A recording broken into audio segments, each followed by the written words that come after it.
दादा, काय करू? येऊ का तिथे? मी खूप आशा ठेवून विचारला. हो, ये. त्यानेही लगेच परमिशन दिली. घरी गेल्यापासून रडून काढलं होतं तिने. आता तिच्या आवाजावरून ती खूप खुश वाटत होती. समीरने सांगितल्यावर सुगंध लगेच हॉस्पिटलमध्ये आली. तिला बघून त्याचे बाबा पुढे आले आणि तिच्या डोक्यावरून हात फिरवला. तिचा हात पकडून वार्डमध्ये आयुष जवळ घेऊन आले ते. समीर बसला होता. तो बघत होता त्यांना. एक चेहऱ्यावर गिल्ट होतं. आपल्यामुळे मुलाचं नातं जमलेलं तुटायला नको, हेच भाव होते चेहऱ्यावर. इथून पुढे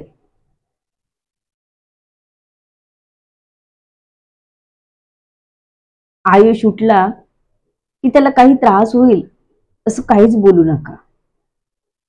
तुम्ही नाही का सांगू शकत काय आहे ते? समीरने बाबांना विचारलं. नाही बाबा, मला काही नाही समजावता येणार, सगळं तोच सांगेल. मी असा गोंधळ घालून ठेवतो. मगाशी तुला मी आयुषचा मित्र समजत होतो. तू तुझ्या फोनवरून कॉल केला होतास ना? आयुषच्या बाबाने त्याला विचारलं. हो. आयुषचा नंबर पासवर्ड मला कसं माहित असणार ना? समीर म्हणाला. बघितलं, म्हणूनच त्यालाच सांगून दे बाबा, मला काही जमायचं नाही ते. ते हात वर करत म्हणाले. थोड्या वेळाने आयुषला जाग आली. कानावर बोलतानाचे शब्द पडत होते. सुगंधाचा आवाज येत होता. भास तर नव्हता ना? आता तिचे आपल्याला भास होऊ लागले. त्याने मान तिरकी करत बाजूला बघितलं. समीर, त्याचे बाबा आणि सुगंधा बाजूलाच बसले होते. त्याची नजर सुगंधावर स्थिरावली. तिलाही ते जाणवलं. तो आता हळूच उठून बसायचा प्रयत्न करत होता. आयुष, उठू नकोस. जे काही असेल ते इथेच सांग. बोल तिच्याशी, समीर म्हणाला आणि उठून निघूनही गेला बाहेर. त्यालाही आपल्या बहिणीला दुःखी बघायचं नव्हतं. बाबा, मला तिच्याशी बोलायचं आहे. तुम्ही थोडा वेळ बाहेर बसा ना, त्याने बाबांना रिक्वेस्ट केली. हो हो, बोल तू, मी बाहेर थांबतो. ते लगेच खुर्चीवरून उठत म्हणाले. ते दोघेही बाहेर गेल्यावर सुगंध आणि आयुषच तेथे होते. आयुषला आज खास वार्डमध्ये शिफ्ट करण्यात आलं होतं, त्यामुळे इतर पेशंट असण्याचा प्रश्न नव्हता. सुगंध अजूनही लांबच उभी होती. तसं आयुष पुन्हा उठण्याचा प्रयत्न करू लागला. सुगंधाने लगेच धावत येऊन त्याला खांद्याला पकडून खाली झोपवलं. तुम्ही खाली झोपूनच बोला, ती घाई करत म्हणाली आणि बेडच्या बाजूला उभी राहिली. त्याने हात पुढे करून तिचा हात हातात घेतला. माझ्यावर विश्वास ठेवशील? त्याने खूप खोल आवाजात विचारलं, कारण त्याला जी भीती होती या नात्याबद्दल तेच होताना दिसत होतं. तुटू पाहत होतं. नाही, मला ऐकायचं आहे. त्याशिवाय मी कोणत्याच अनोळखी माणसावर विश्वास नाही ठेवू शकत, ती रागाने म्हणाली. तिलाही थोडा राग होताच. आधीच कोणीतरी होती याची. मी एकटीच नाही तर अजून नंबर होते. अरे बाबा, हातात हात घेतो तेव्हा मी अनोळखी नसतो? त्याने दात होट खात विचारलं. त्याला ती अनोळखी म्हणाली. एकदम तर्क केलं तिने, म्हणूनच राग आला होता त्याला. तिने त्याच्या हातातला हात खसकन खेचून घेतला. तसं त्याचा राग पुन्हा वाढलाच. तो कंट्रोल करू पाहत होता आणि ती जास्तच कठीण करत होती त्याला. राग येत होता जो त्याला नीट काढताही येत नव्हता. ती काहीतरी त्याचा भलताच अर्थ काढताना दिसत होती. सुगंधा, प्लीज स्टॉप दिस. नको करू असं, मला खूप त्रास होतोय. तो कस तरी बोलला आणि केस पकडू लागला. तसे ती खरंच घाबरली. आता ह्याला काय होतं? तिने बेल दाबून डॉक्टरांना बोलावलं. ती त्याच्या डोक्यावर हात फिरवत होती. ती घाबरली होती. आपल्यामुळे त्रास झाला हे दादाला कळलं तर दादा काहीतरी बोलला असता हे माहित होतं तिला. इकडे एवढं दुखत असून सुद्धा तिचा हात आपल्या डोक्यावर फिरायला लागल्यावर त्याला थोडं बरं वाटलं. पण क्षणात विचार आला, आत्ता हिला मी अनोळखी नाही का? इतक्यात डॉक्टर आले. डॉक्टर, त्यांचं डोकं दुखतंय. हे ऐकून मात्र डॉक्टर तिच्यावरच रागवले. त्यानं जी गोष्ट पटत नसेल तर सध्या तरी तो विषय टाळा. ते हायपर होतील असा कोणताच विषय नको बोलू. आणि असंच होत राहिलं तर इंटरनल डॅमेज होऊ शकतं, जे ऑपरेशन केल्याशिवाय टाळता येणार नाही. ते कोमात जायची भीती असेल. डॉक्टर तिलाच सगळं सांगत होते. समीर आणि त्याचे बाबा डॉक्टर आले म्हणून ते दोघेही दरवाजात आले. दरवाजातच उभं राहून दोघही डॉक्टरांचं बोलणं ऐकत होते. म्हणजे तो परत हायपर झाला का?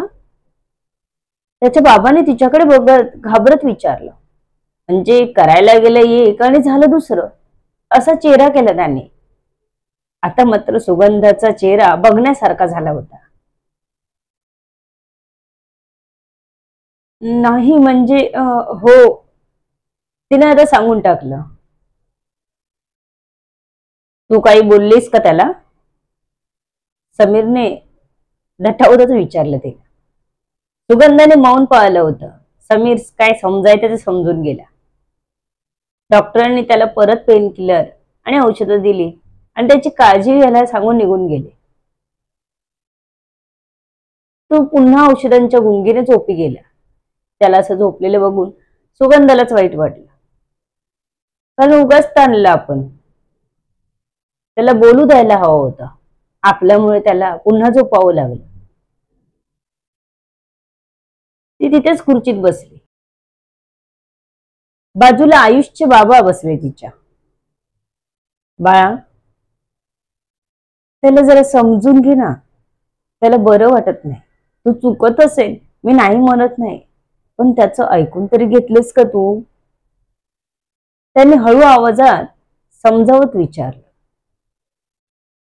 तो पुन्हा झोपलेला बघून सगळ्यांनाच वाईट वाटत होतं.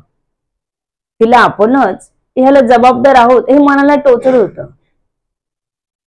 सॉरी बाबा, मला माहित नव्हतं ते लगेच हायपर होते. मी सहज बोलले. तिने अगदी भरलेल्या डोळ्यांनी त्यांच्याकडे बघत सांगितलं. रडू नकोस बाळ, मला माहित आहे तू किती चिडचिड करतो कधी कधी. मी तुला बोललो तेव्हाही अशी चिडचिड केली त्याने आणि खूप हायपर झाला. तो तुमच्या नात्याला घेऊन खूप सिरियस आहे. त्याला त्याचं मन मोकळं करायचा एकदा चान्स दे, ते तिला समजावत म्हणाले. तिलाही आपली चूक लक्षात आली. ठीक आहे, पण डॉक्टर म्हणाले तसं आपण सध्या त्यांच्याशी कोणत्याच विषयावर न बोललेलेच बरं. त्यांना चांगलं होऊ दे. तिला त्याच्याशी सध्या कोणत्याच विषयावर बोलायला भीती वाटत होती. तो कधी हायपर होईल काही सांगता येत नव्हतं. एकतर त्याच्याशी काही जास्त बोलणं झालं नव्हतं कधी ना, त्याला जास्त ओळखत होती. त्याला डोक्याला लागलेलं असताना तिला त्याच्या डोक्यावर जास्त ताण येईल असं काहीच करायचं नव्हतं. ठीक आहे, आता 2-2.5 तास तरी तो नाही उठणार. काय करतेस तू, घरीच संध्याकाळी ये, त्याच्या बाबांनी सांगितलं. समीरनेही यावर संमती दर्शवली. तो सुगंधाला घेऊन तिथून घरी आला. सुगंध स्वतःवरच नाराज होती. त्याला औषध देऊन शांत करायला लागलं हे तिच्या मनाला लागून गेलं. ती पुन्हा बेडरूम मध्ये आली. समीर पाठोपाठच होता तिच्या. दादा, माझ्या मागे येत राहिलास तर आईला डाऊट येईल. ती बोलतच होती की आई दरवाजात आली. कसला डाऊट येईल? तुम्ही भाऊ बहीण हल्ली माझ्यापासून जास्त लपवायला लागलात, असं नाही का वाटत? तिने दोघांकडे बघत विचारलं. आई, असं काही नाही आहे. आम्हाला तुझीच काळजी वाटते. आणि ती काही एकटीच नसते ना, मी असतो तिच्या सोबत, समीर म्हणाला. अरे हो, म्हणून मी कालच्या गोष्टीलाही काही बोलली नाही. पण तुम्ही आजही काहीतरी लपवताय. असं कसं चालेल समीर? मी तुम्हाला विचारल्याशिवाय कधी निर्णय घेते का? मग तुम्हालाच मला का सांगायचं नसतं? की आता तुम्ही एवढे मोठे झाला आहात की एखादी गोष्ट आईला सांगावीशीही वाटत नाही? आई समीर आणि सुगंधाला बघत म्हणाली, आई काही काय बोलतेस?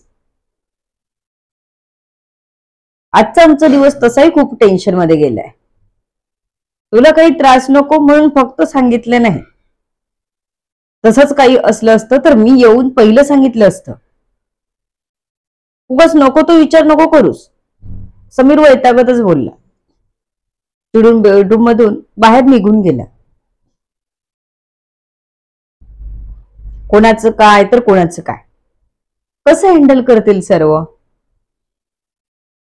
जाणून घेण्यासाठी वाचायला आणि ऐकायला विसरू नका पुढील येणारे भाग. तुमच्या अमूल्य प्रतिसादाची आतुरतेने वाट बघते. तुम्ही मला कमेंट करून सांगत राहिलात तर लिहायला अजून हुरूप येईल. तेव्हा कमेंट करून सांगत राहा कथा कशी वाटते ते. लेखिका शब्दवेदी उर्फ संतोषी गजानन राणे पाताडे. धन्यवाद. ह्या कथेला जास्तीत जास्त मित्रमैत्रिणींपर्यंत शेअर करा.